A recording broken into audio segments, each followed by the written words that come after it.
introducing your next senator from the state of New Jersey, Mr. Steve Lonegan.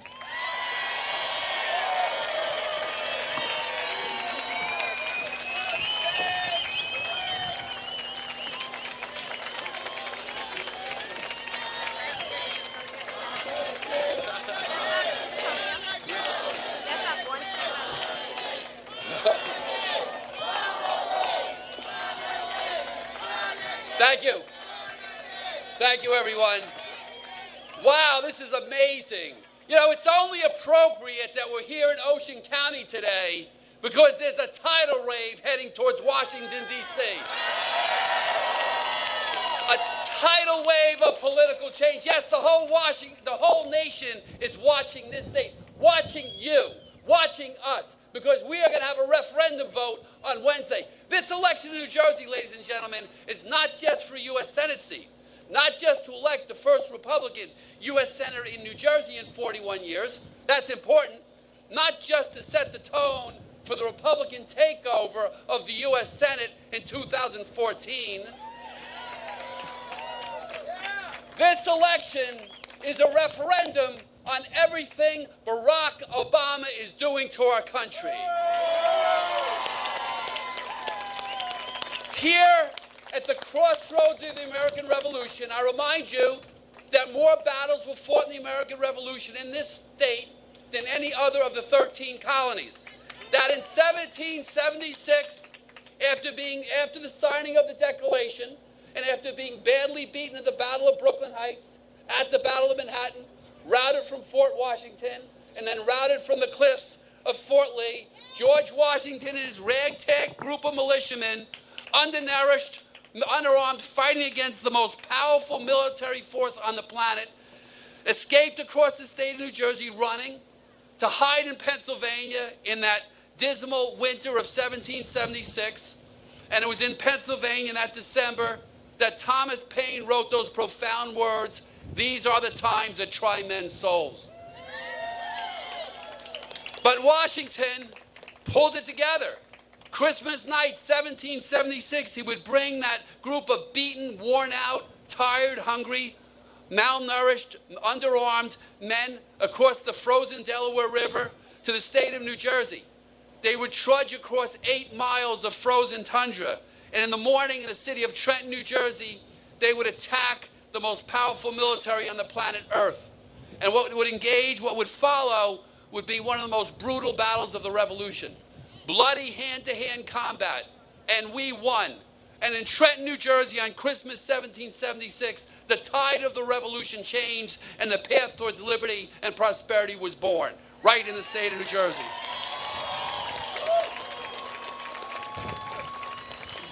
So it is only appropriate that is the state of New Jersey where will we reestablish the value, the meaning, and the importance of the Constitution in the United States and the Bill of Rights, right in this state.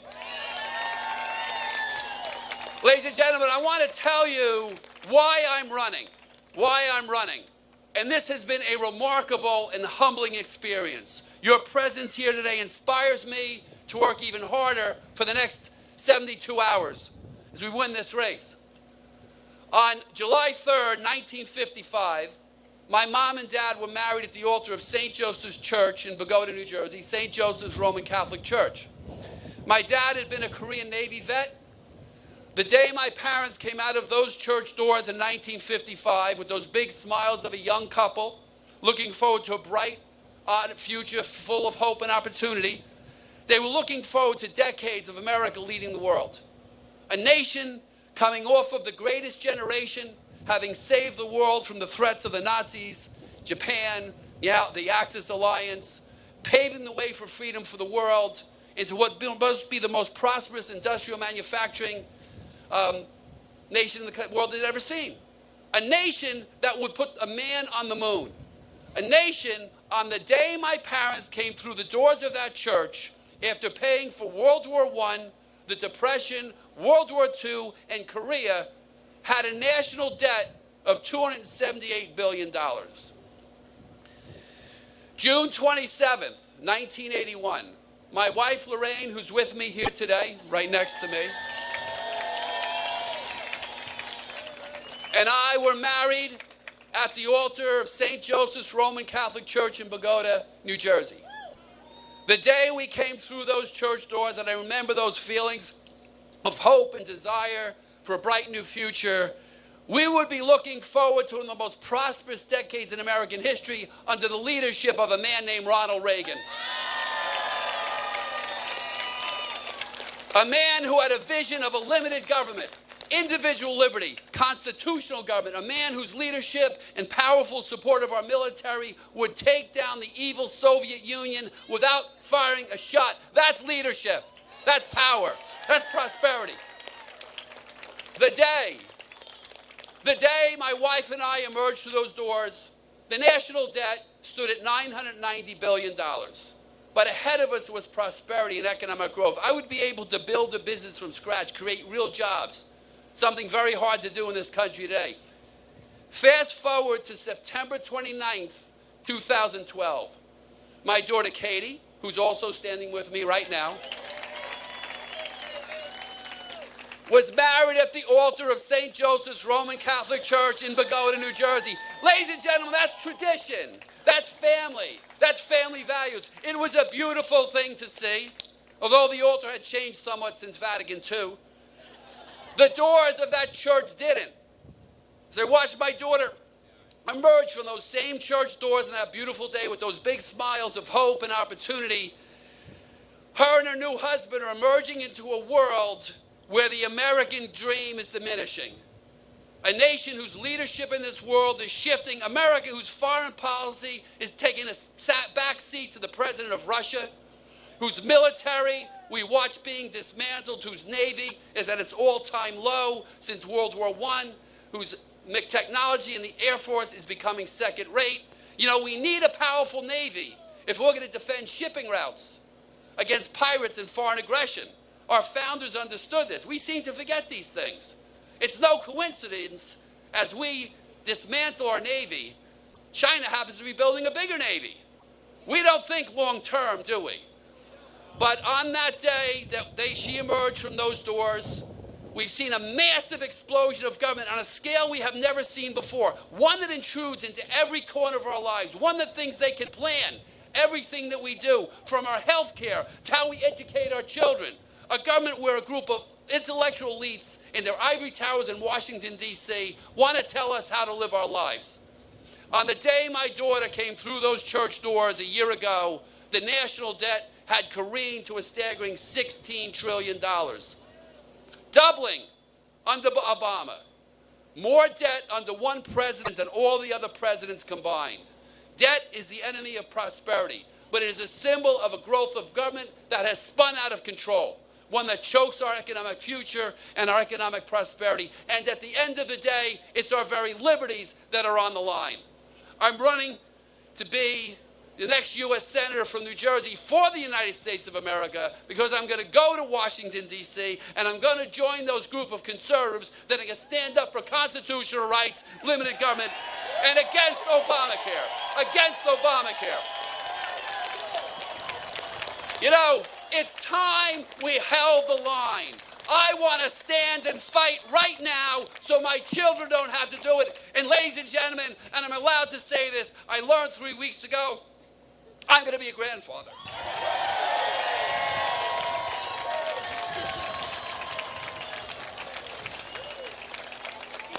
Yeah, I do get choked up over that. It's an amazing thing to hear. It's one of those things that happens after you come out of those church doors. It seems inevitable. 3 generations in a row. But you know what? The battle we're going to have today, I want that battle now so my unborn grandchild doesn't have. Let's stand and fight.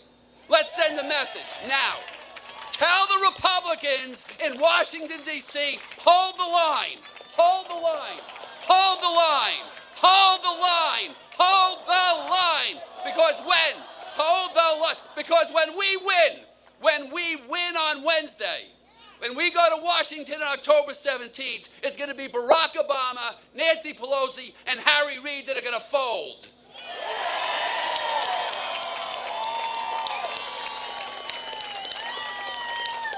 This is about a government that now thinks they should control our health care. You know, back in 1960, when I was just going to go into kindergarten, there were 9.6 million families in this country under poverty. They told us under Lyndon Johnson with the Great Society that if we poured trillions of dollars into what they called a war on poverty through government-run welfare programs, that we would eliminate poverty in this country. Well, now it's 40 years later, 50 years later, 9.6 million poor families in 1960. Today, there are 16.8 million poor families in this country. And when you take the amount of money that the governments of the state and federal government spend on welfare, it amounts to $61,000 per family. If you add that to their existing income, those poor families would be upper middle income families. So you have to wonder how successful the left has been in advancing their welfare state upon us. And there is no better model for failure than the failure of the welfare state under the control of my opponent, the mayor of Newark, Cory Booker. Now a government that has failed miserably at solving the poverty problem now wants to step into your health care. Bureaucrats and regulators in Washington want to make your health care decisions for you. The president said with his new plan, if you like your health care insurance, you can keep it. But in the last 3 weeks, almost 1 million New Jerseyans, almost 1 million, have received letters. Well, guess what? They can keep it. He lied. He lied when he said it.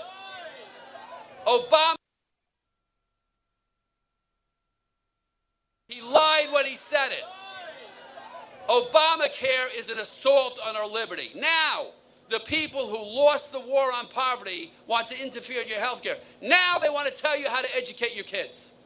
Now the Federal Department of Education wants to tell you what your children will learn, how you will learn it, why will they learn it, while gathering statistics on your children. They're not going to teach about liberty. They're not going to teach about the Constitution. They're going to teach about their big government vision. Well, my wife, Lorraine, my daughter, Katie, are both teachers. They can tell you a lot more about teaching kids than President Obama can. They'll tell you that every child is different, that their education should be tailored to the child, that the way to educate a child is with a parent, a teacher, and a student, not some regulator in Washington, D.C., trying to control our children's minds. This election in New Jersey is about taking back control of our lives. It's about regaining our liberty. It's about putting America back on track towards that vision of limited government that Ronald Reagan held so dear. It's about having the courage to stand and fight. It's about not only taking on the machine of the Democrat Party, but taking on the liberal media that's going to do everything they can to tell the world that every one of you in front of you today is a far right-wing radical. Did you know that? Wave. Those who fight for our country, save our money, go to church on Sundays, like to shoot on Saturdays, like to hunt. That's right, like to go shooting on Saturdays, like to hunt, like to ride our motorcycles, like to fish. You are the backbone of this nation. You are, in essence, you are we the people. And when it's we the people who will win on Wednesday. Say that 3 times fast. We the people will win on Wednesday. Ladies and gentlemen, my opponent in this race, Mayor Booker, was anointed by Hollywood. He was anointed by Oprah Winfrey, fundraised by Ben Affleck, Matt Damon, I don't know who else, because they want their mantle bearer to hold that mantle high. You see, a win in New Jersey on Wednesday, which we will have, will be the shot heard around the world.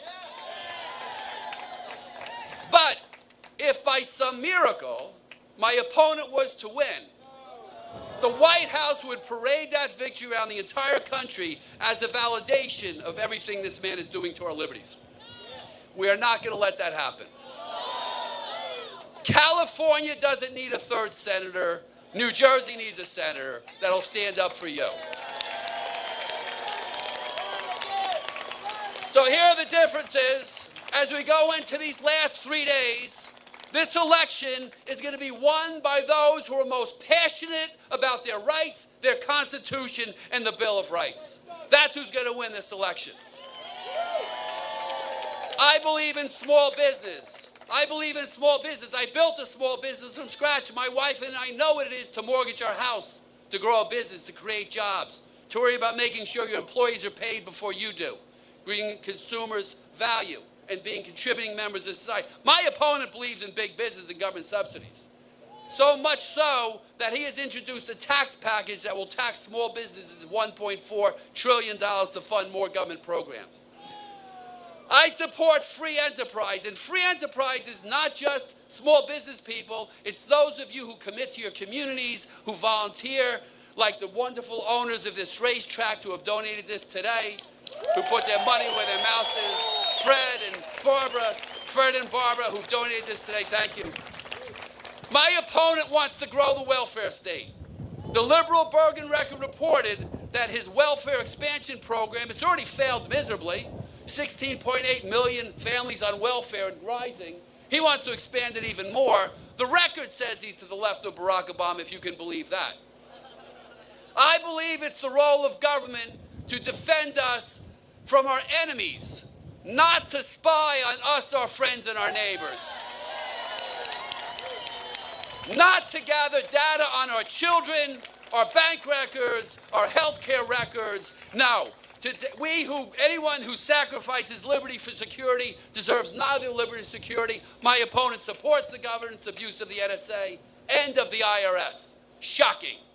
But most of all, ladies and gentlemen, and this is what this is election about. This election is about reestablishing the meaning of constitutional government. I support the Constitution of the United States and the Bill of Rights. The entire Bill of Rights.